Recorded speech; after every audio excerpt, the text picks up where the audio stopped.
Assalamualaikum warahmatullahi wabarakatuh. Waalaikumsalam warahmatullahi wabarakatuh. Bismillahirrahmanirrahim. Alhamdulillahi rabbil alamin. Wa bihi nasta'inu ala umuri dunya waddin. والصلاة والسلام على أشرف الأنبياء والمرسلين سيدنا ومولانا محمد وعلى آله وأصحابه المجاهدين الطاهرين أما بعد. Saudara-saudara kaum muslimin rahimakumullah, di dalam surah Al-Ankabut ayat 2 Allah subhanahu wa ta'ala memberikan peringatan. Ahasiban nasu ayyutraku ayyakulu amanna wa hum la yuftanun. Adakah manusia menyangka bahwa mereka akan dibiarkan saja mengucapkan amanna, dibiarkan saja mengatakan kami beriman kepada Allah, wa hum la yuftanun, padahal mereka belum diuji lebih dahulu. Ini berarti apabila seseorang sudah berani mengatakan amanna, kami beriman kepada Allah, maka hendaklah ia bersiap-siap untuk menghadapi ujian. Setelah ujian datang, barulah akan nampak nyata kadar dan kualitas keimanan yang dimiliki oleh seseorang. Timbul pertanyaan, mengapa orang yang beriman yang justru diuji oleh Allah Subhanahu wa ta'ala? Logikanya tentu ringan saja, bahwa yang mengikuti ulangan di sekolah tentu adalah anak-anak sekolah. Kalau tidak sekolah, tentu saja tidak perlu ikut ulangan. Makin tinggi kelasnya, makin berat soal ulangan yang diberikan kepadanya. Demikianlah dalam kehidupan beragama. Justru yang beriman, yang mendapat ujian dari Allah Subhanahu wa ta'ala, semakin tinggi nilai kualitas keimanannya, akan semakin berat ujian dan cobaan yang diberikan kepadanya. Nabi kita Muhammad sallallahu alaihi wasallam pernah pula memperingatkan. Beliau bersabda, "Inna asyaddal bala'i al-anbiya, thumma al-awliya, thumma al-ulama, thumma al-amsal fal-amsal, ubtuliyan nasu ala hasabi dinih." Sesungguhnya ujian yang paling berat adalah yang telah diberikan Allah kepada para nabi-nabi. Di bawah itu adalah para aulia, kemudian para ulama, bertahap ke bawah dan ke bawah, diuji setiap orang menurut keteguhan dan kekuatannya berpegang kepada agamanya. Jadi semakin teguh kita berpegang kepada ajaran agama, semakin dekat kita dengan aturan-aturan agama, semakin berat ujian dan cobaan yang datang menimpa kehidupan ini. Maka persoalan inilah yang akan kita bicarakan pada pertemuan kali ini, tentang cobaan-cobaan yang datang menimpa kehidupan kita. Pokok persoalannya adalah surah Al-Baqarah ayat 155. Allah Subhanahu wa ta'ala menjelaskan jenis-jenis ujian yang diberikan kepada kita orang-orang yang beriman. Dalam Al-Baqarah 155 itu Allah Subhanahu wa ta'ala menjelaskan, وَلَنَبْلُوَنَّكُمْ بِشَيْءٍ مِّنَ الْخَوْفِ وَالْجُوعِ وَنَقْصٍ مِّنَ الْأَمْوَالِ وَالْأَنفُسِ وَالثَّمَرَاتِ وَبَشِّرِ الصَّابِرِينَ الذين إذا أصابتهم مصيبة قالوا إنا لله وإنا إليه راجعون ولنبلونكم بشيء من الخوف. Dan tentu dan pasti, kata Allah, kami akan menguji kamu sekalian, kami akan mencoba kamu sekalian dengan sebagian kecil dari rasa takut, wal ju', rasa lapar, wa naqsim minal amwal wal anfusi was samarat, kekurangan harta, jiwa dan buah-buahan. Ada 5 macam jenis ujian yang dijelaskan di dalam Al-Baqarah 155 ini. Yang pertama, wala nabluwannakum bisyai'im minal khauf. Kami uji, kami coba kamu dengan sebagian kecil daripada rasa takut. Setiap manusia terlahir dengan membawa 2 sifat. Yang kontroversil, akan disebut apa seseorang bergantung kepada sifat mana yang lebih menonjol di dalam dirinya. Tiap orang punya rasa berani, tiap orang punya rasa takut. Kalau beraninya lebih besar daripada takutnya, ia dinamakan pemberani. Tapi kalau takutnya yang lebih besar daripada beraninya, ia dinamakan penakut. Tapi yang jelas, 2 sifat kontroversial ini memang ada dalam diri manusia. Akan diuji kamu sekalian dengan sebagian kecil daripada rasa takut. Takut yang kadang-kadang tidak beralasan. Yang kaya takut jatuh miskin, yang punya jabatan takut kehilangan kedudukan dan pengaruhnya, dan pada akhirnya yang hidup pun menjadi takut mati. Sesuatu yang sungguh tidak beralasan dan menimbulkan kegelisahan di dalam kehidupan. Mari kita lihat dampak yang ditimbulkan oleh rasa takut ini. Ada orang kaya yang takut jatuh miskin. Akibat rasa takutnya ini, pertama, ia menumpuk-numpuk harta sebisa-bisanya dengan menghalalkan segala macam cara. Tidak peduli halal haram, tidak ngerti hak batil, tidak tahu hak dan pantas dan ma'ruf munkar atau tercela. Yang penting ia bisa menumpuk-numpuk harta, menimbun-nimbunnya, tidak hanya cukup untuk dirinya sendiri. Kalau perlu anaknya sudah dipersiapkan untuk jadi orang kaya, cucunya disiapkan jadi orang kaya, anak cucunya, cucu-cucunya, seluruhnya. Dia takut jatuh miskin. Kemudian akibat dari rasa takut ini, ia pun terjebak ke dalam penyakit bakhil bin pelit alias kikir. Tidak sedikit pun tergerak hatinya untuk memberikan bantuan dan pertolongan kepada mereka yang memang memerlukannya. Termasuklah ia ke dalam apa yang diingatkan Allah, allazi jama'a malan wa addadahu yahsabu anna malahu akhlada. Orang-orang yang menumpuk-numpuk harta kemudian menghitung-hitungnya. Dia menyangka bahwa hartanya akan dapat mengekalkan kehidupannya di dunia ini. Dia menyangka hartanya akan dapat mengekalkan kebahagiaannya di dalam kehidupan ini. Maka kerjanya hanya menumpuk dan menumpuk, dan dia sangat takut untuk jatuh miskin. Saudara-saudara kaum muslimin rahimakumullah. Lalu yang kebetulan punya jabatan takut kehilangan kedudukan dan pengaruhnya. Maka ia akan melakukan segala cara dan jalan untuk menjaga keamanan dan ketenangan dari jabatan yang sedang didudukinya. Hilang kesadaran bahwa jabatan adalah amanah. Hilang pengertian bahwa kedudukan adalah alat untuk berbuat baik dan mengabdi kepada sesamanya. Yang ada pikirannya hanyalah bagaimana menjaga kedudukan dan pengaruhnya agar tetap ada dalam dirinya. Segala cara pun dilakukan dan kadang-kadang ia kehilangan kontrolnya. Kemudian pada akhirnya manusia pun dilanda oleh perasaan takut mati. Sungguh sangat tidak beralasan sama sekali. Karena mati adalah kewajiban dari semua yang bernama hidup. Dan Nabi mengingatkan, al-mautu babun fa kullun nasi dakhilu. Mati adalah merupakan satu pintu yang setiap orang akan masuk ke dalam pintu itu.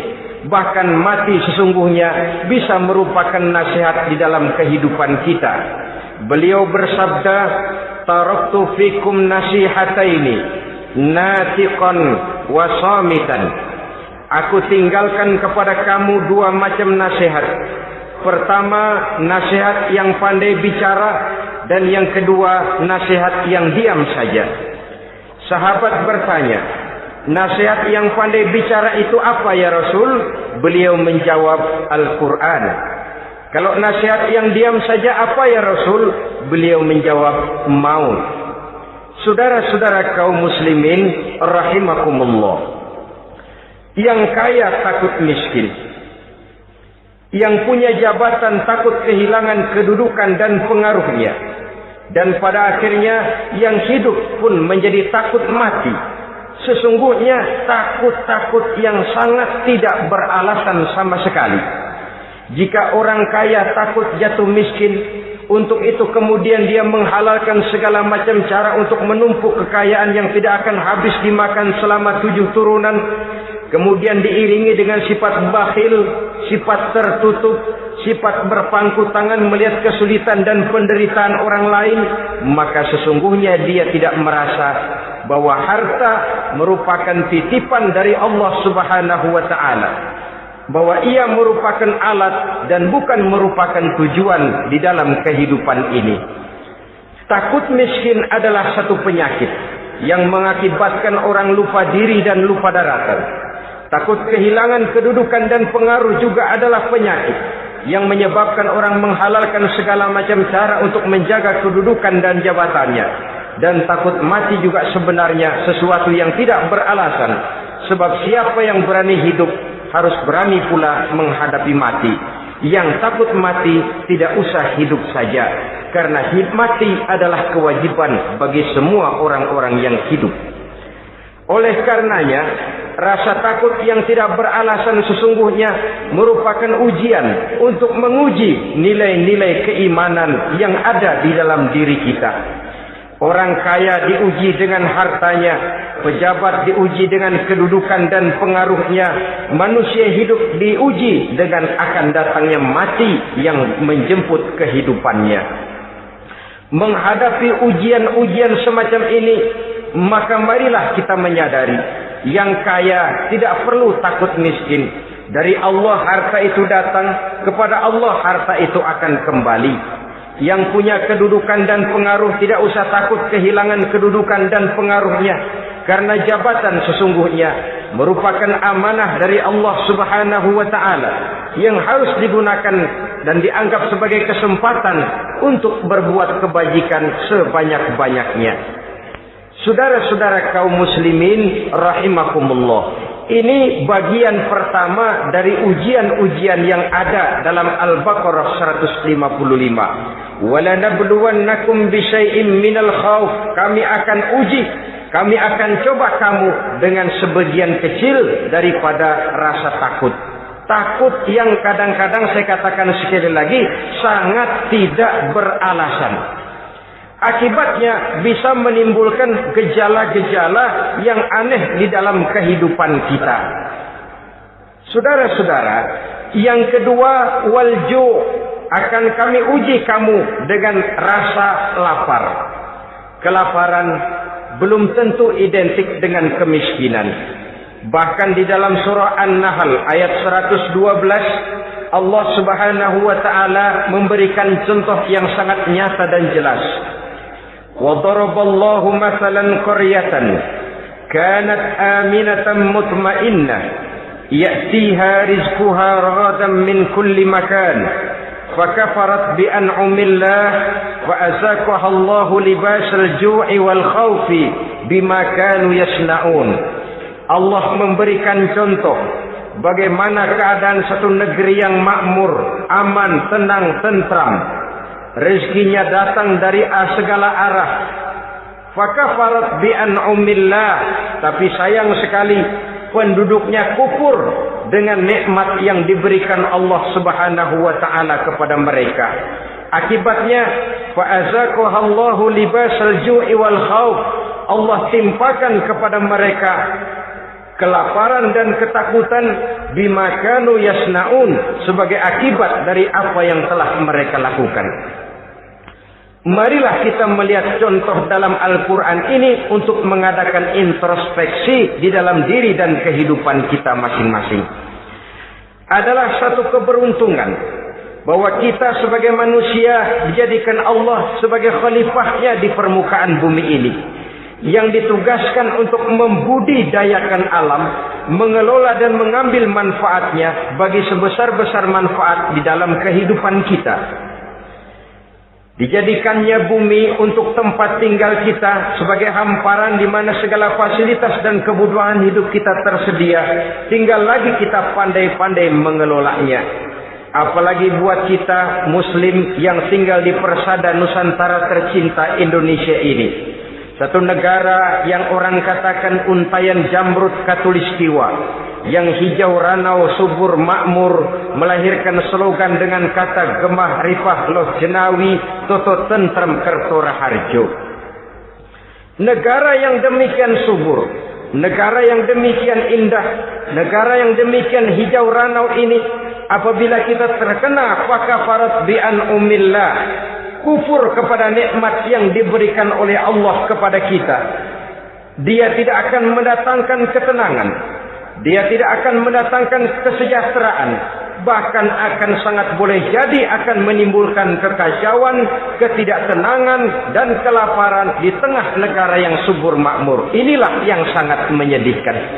Kenapa ini bisa terjadi? Fakafarat bi an umillah, orang kufur terhadap nikmat yang diberikan Allah Subhanahu wa taala.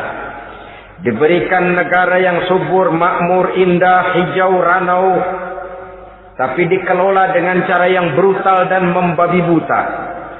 Menguras sumber daya alam melampaui sebagaimana yang seharusnya, sehingga memperkosa keadaan alam itu sendiri. Hutan dan belukar yang ditebangi secara liar dan sembarangan akan melahirkan gurun-gurun pasir yang gersang dan tandus, sehingga dengan demikian maka akan mengakibatkan malapetaka bagi kehidupan manusia itu sendiri. Begitu juga percobaan-percobaan ilmu pengetahuan yang mengundang dan mengandung reaktor-reaktor nuklir akan memberikan luka kepada alam itu sendiri, yang mengakibatkan akan kembali kerugian kepada makhluk bernama manusia. Saudara-saudara kaum muslimin rahimakumullah. Jadi dengan demikian, di dalam satu negara yang subur, hijau, ranau dan makmur, bisa saja terjadi kelaparan apabila kita ingkar, tidak mau bersyukur terhadap nikmat yang diberikan Allah kepada kita. Kita kelola alam ini seenak perut kita saja dengan tidak memikirkan akibatnya di kelak kemudian hari nanti. Kita ambil satu contoh. Orang-orang tua kita dulu pada umur 60 tahun, 70 tahun, kalau dia menanam kelapa, orang lalu bertanya, kakek nanam kelapa untuk siapa nanti? Apa jawabannya? Untuk anak cucu saya. Umur 60 tahun atau umur 70 tahun, ia masih menanam pohon kelapa. Untuk apa katanya? Untuk anak cucu saya di belakang kemudian hari nanti. Orang yang bisa menanamkan sesuatu untuk generasi yang akan datang, itulah orang tua yang bijaksana. Tapi orang yang menanam sesuatu hanya untuk kepentingan dirinya sendiri saja, maka itulah orang yang hanya mementingkan diri sendiri atau orang egois. Tapi lebih celaka lagi, orang yang mau melakukan sesuatu yang akan meninggalkan akibat bagi generasi yang akan datang, akibat yang tidak baik, itulah orang yang aniaya, orang yang zalim di dalam kehidupan kita. Bumi, tempat di mana kita manusia tinggal, bukan satu wujud yang tanpa batas.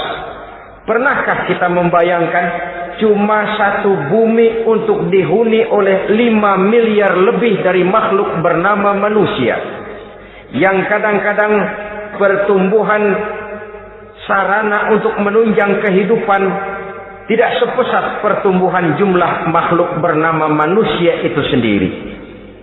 Oleh karena itu kita dituntut untuk pandai-pandai mengelola, membudidayakan alam ini dengan tetap menjaga keseimbangannya, sehingga bahaya kelaparan yang merupakan ujian di dalam kehidupan, insya Allah tidak akan kita temukan di dalam kehidupan kita. Saudara-saudara kaum muslimin rahimakumullah, ini kelaparan dalam artian sebagai satu bangsa. Bisa juga kelaparan dalam artian dalam kehidupan pribadi daripada manusia. Hidup ini kata orang berjalan bagaikan roda pedati. Sekali tempo naik kita ke atas, lain saat turun kita ke bawah. Ada saatnya kita jaya, ada saatnya kita pun mengalami kemunduran.